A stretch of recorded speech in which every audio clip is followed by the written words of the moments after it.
खुदाई के दौरान मिट्टी ढहने से 3 लोगों की मौत हो गई। करीब 20 फीट गहरे गड्ढे में दबे शवों को जेसीबी की मदद से बाहर निकाला गया।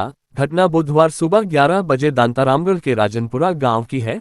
तीनों शव दांतारामगढ़ सीएचसी में रखवाए गए हैं। डिप्टी जाकिर अख्तर ने बताया कि मृतक रिश्ते में चाचा भतीजे हैं। मामले में रिपोर्ट मिलने के आधार पर आगे की कार्रवाई की जाएगी। चाचा को बचाने की कोशिश में फंसे सरपंच प्रतिनिधि श्रवण कुमार ने बताया कि राजनपुरा गांव के रहने वाले किशन सिंह उम्र 40, भतीजे राहुल उम्र 16 और विक्की उर्फ विकास उम्र 15 की मिट्टी में दबने से मौत हो गई है। गांव में ईश्वर बुर्दक के खेत में बने मकान में होद पानी का टैंक बनाने के लिए खुदाई का काम चल रहा था। खुदाई किशन सिंह और उसका बड़ा भाई राम सिंह कर रहे थे। किशन अंदर 20 फीट की गहराई में मिट्टी खोद रहा था, वहीं राम सिंह मिट्टी को बाहर निकालने का काम कर रहा था। इसी दौरान मिट्टी का कटाव हो गया और किशन अंदर दब गया। इसी दौरान राम सिंह के बेटे राहुल और विक्की दोनों मदद के लिए दौड़े और मिट्टी को हटाने में पिता की मदद करने लगे। इसी दौरान दोनों भाइयों की तरफ से मिट्टी का कटाव हो गया और दोनों गड्ढे में फंस गए। तीनों के मिट्टी में दबने की सूचना के बाद मौके पर ग्रामीण पहुंचे। इसके बाद करीब 45 मिनट तक जेसीबी की सहायता से तीनों को बाहर निकलने का प्रयास किया गया।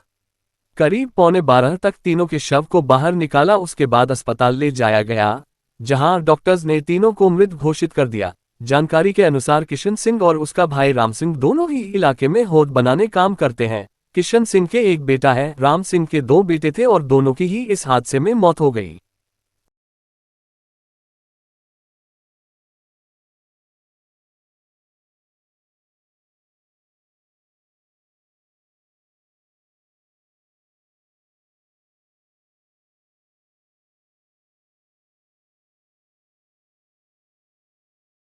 वहाँ मई राजनपुरा में एक मकान के अंदर ये कुबी खोदने का काम कर रहे थे, जहाँ 8 व्यक्ति के लगभग थे।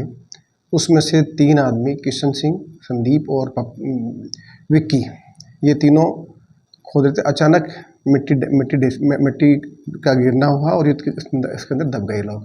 दबने के बाद वहाँ जो और अन्य 5 आदमी काम कर रहे थे, उन्होंने उस वक्त सबको इत्तला दी। इत्तला पर तुरंत पुलिस मौके पर पहुंची और वहाँ लोकल सहायता से उनको निकलवाने के दौरान ये दुखद हादसा हुआ, तीनों की डेथ हो गई और उनको भी मोर्चे में रखवाया। कार्रवाई जारी है। परिजनों की ओर से क्या परिजनों की ओर से रिपोर्ट दी जा रही है। जैसे रिपोर्ट देंगे उससे कार्रवाई करेंगे, क्योंकि उस वक्त मौके पर उनके दोनों बच्चों के पिता और जो मृतक है किशन सिंह, उनके भाई वहाँ भी मौजूद थे वहाँ पर।